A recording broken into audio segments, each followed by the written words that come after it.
So let us try to make this algorithm a bit generic. Again, it is going to be a step-by-step approach. So as our tests become more specific, our code will become more generic. Thanks to Robert Cecil Martin's great work. So I am making a small modification to the test data. How about if someone is passing us a I32 rather than a U32? So we know that we can make this into D, and then we have to inform the function what are the traits of the D. So what are the characteristics of the D?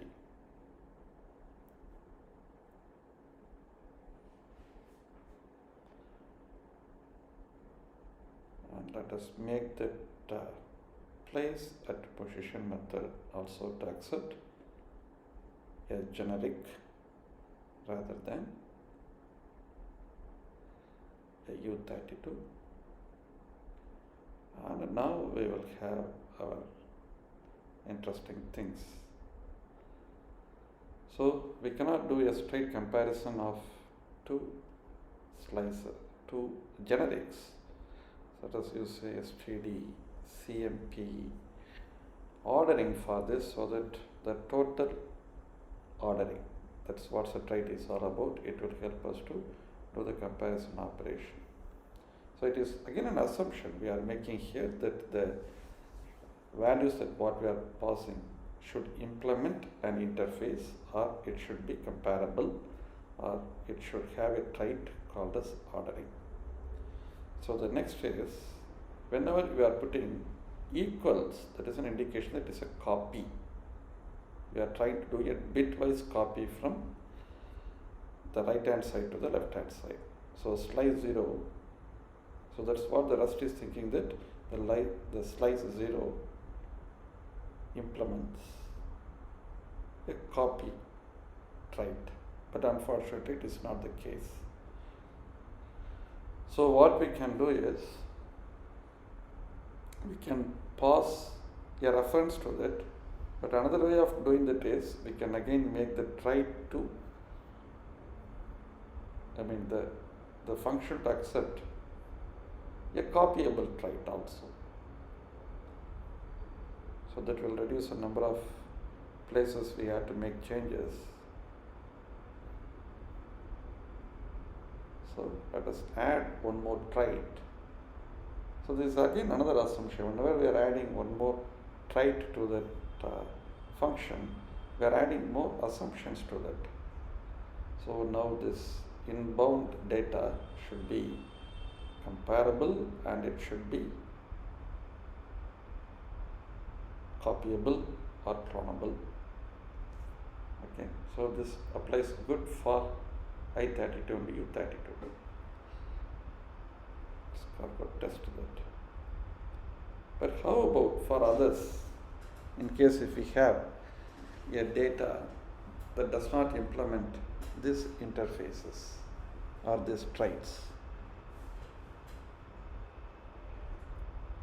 So what I did to avoid spending too much amount of energy, I created stealthily a entity for you.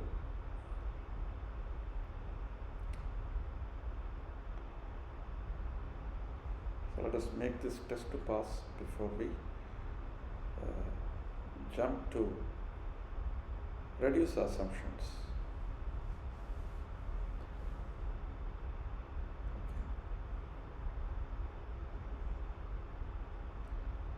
So to summarize,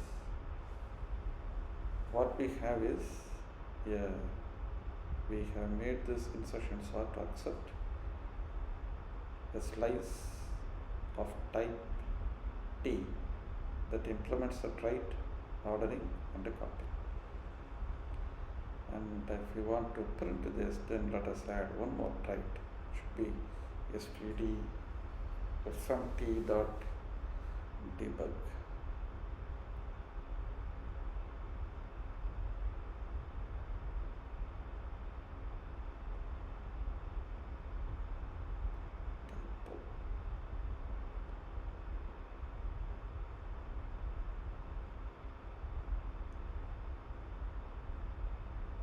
Change the main.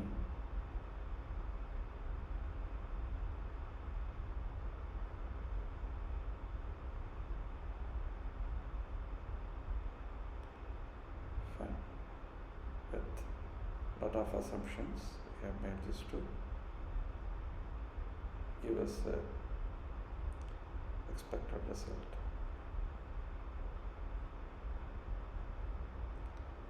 Now it's time for us to make this program to work for a vector of struct rather than this simple autocopy types like U32 and I32.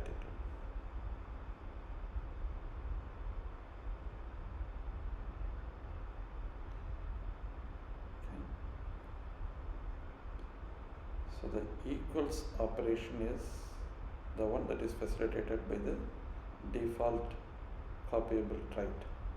Let us try to break that rule by creating another set of data shortly.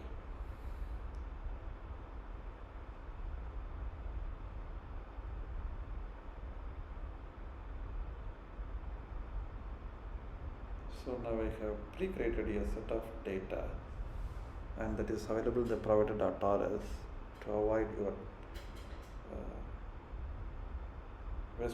to help you save your time. This provider.rs has the data that is required for me, which I have created to help here. So it is a vector of entities, and I do not have the interface or the trait clone implemented for this. It's a vanilla entity, and let us check how we can use this insertion sort to sort this. So we created one more test called as sort by function, because the first assumption is the cmp.ord, std.cmp : ord is the first assumption. Let us how we can do this. We can just pass the function that what we want to use here. So it will be more like we are passing this entity, and then we'll pass a closure there, and that will accept two parameters, a and b, and let us check whether a's age is less than b's age, because in the provider we have age. Now our aim is to sort this entities by its age, and we want the end result to be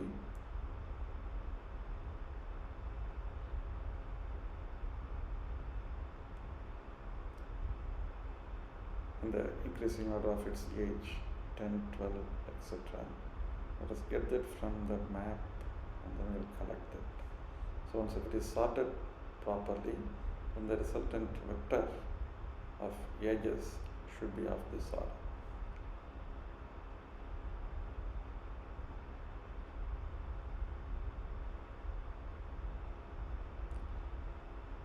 So now we have our test data ready. Now we'll go to make this sort.rs a little bit generic.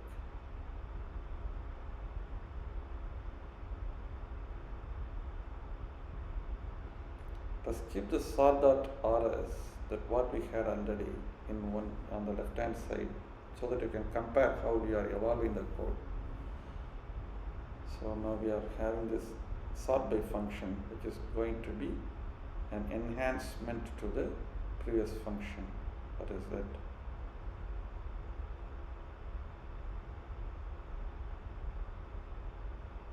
Insertion sort.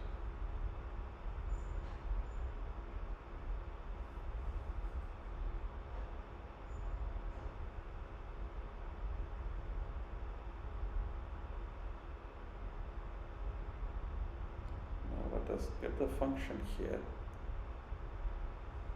and this is a fn. F is of type fn that will accept two parameters a and b, and it should return a bool. That is if this age is, if one age is less than the other age.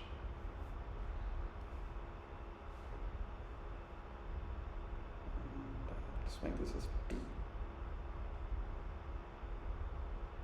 So now we have our function. But let us change the signature of the function. Rather than you are giving a func, let us make this to specify what this this function is doing. So it is checking whether it is less. It is if a is less than b. So now we have a filing test ready, and that didn't change the data because the sort didn't happen. We have just implemented an outline for this function.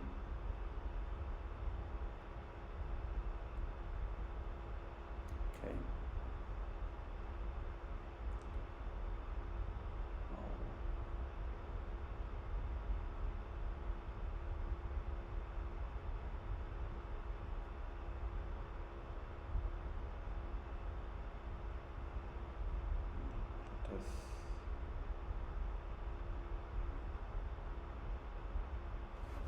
Let us make this function as drop headed, so that we can compare the placed function parallelly. Instead of we are modifying the placed function, let us create one more function called as drop headed position.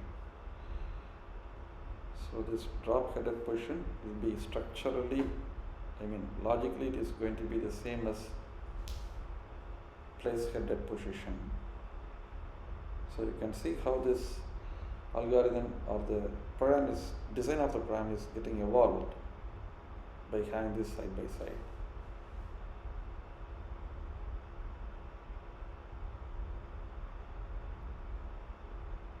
Let's make the test, and let's make the test also to be in as a reference of that.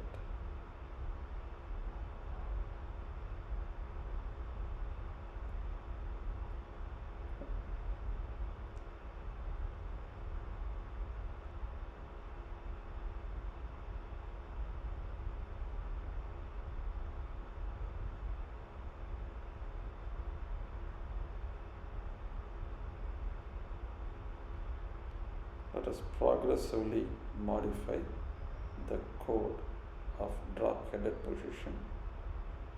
So first is, let us change the difference, that is this one slice. That is, if slice of 0 is already greater than slice of 1, we don't want to sort.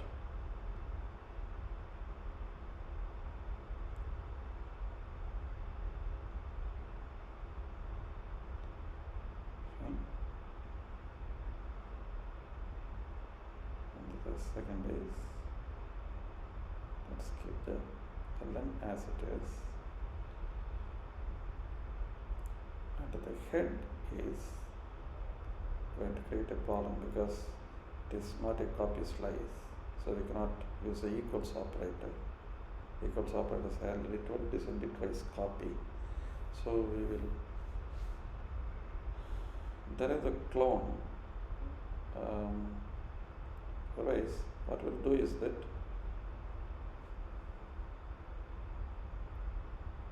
clone, and this slice of 0 should, and we have to inform whether the t implements the cloneable. So it's again another assumption. So we have reduced only one assumption, that's about the ordering part of that. We have replaced it with the function. In the long run, we have to, it's a very big assumption. In the long run, we have to remove this clone also, but let us try to give a fix using the clone. I'll I'll show you how you can write your own clone method, because by going for this derive, we often forget what exactly the derive macro is doing. So let us implement that by hand so that we can remember everything whatever we have learned so far. So function clone ampersand self, and we can make this to 10 self. Normally put a star clone, sorry, star self, but it's not possible here. And let us return a copy of that entity, name and the age.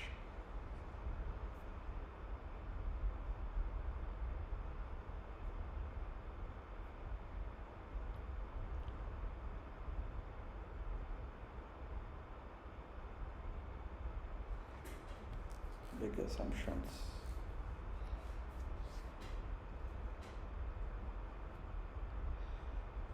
Let's check if we can implement a copy for this. As we implement the string, the entity has a string, so we cannot immediately write a copy. So we'll discuss it on later time.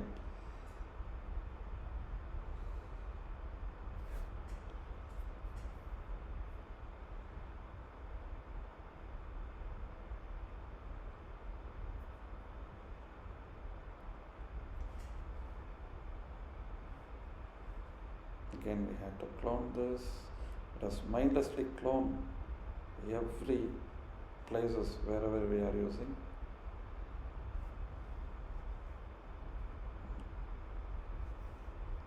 Equals.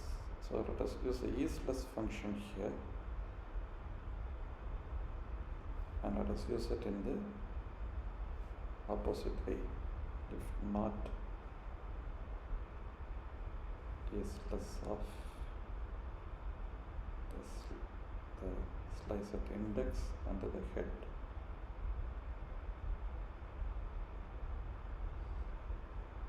So the introduction of this closure improves the readability of the code. We can check with it. So let us put the head to be in ampersand head.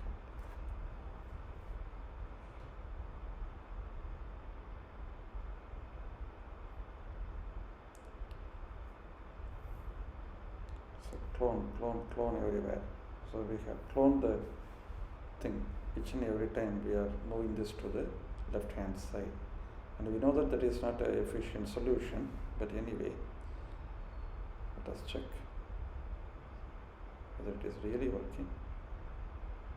Yes. Good. So we have successfully introduced a function in the form of a closure. Call this as isLess, and then we have one assumption that the inbound data should implement the clone trait. But in reality, we cannot expect all the data that we are obtaining implements this cloneable interface of the trait.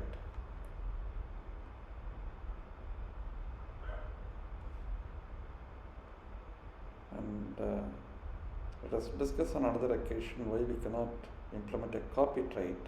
We can implement only a clone trait here, because the presence of the string stops us in implementing this marker trait called as copy.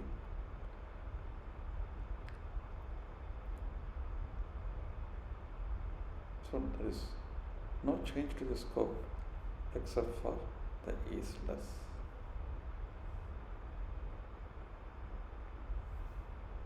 So how about we change this a.age into greater than and b.age. So we are expecting that to sort this the reverse order. So in the next session, we'll try to explore ways to circumvent the cloning of entities using pointers. Thank you.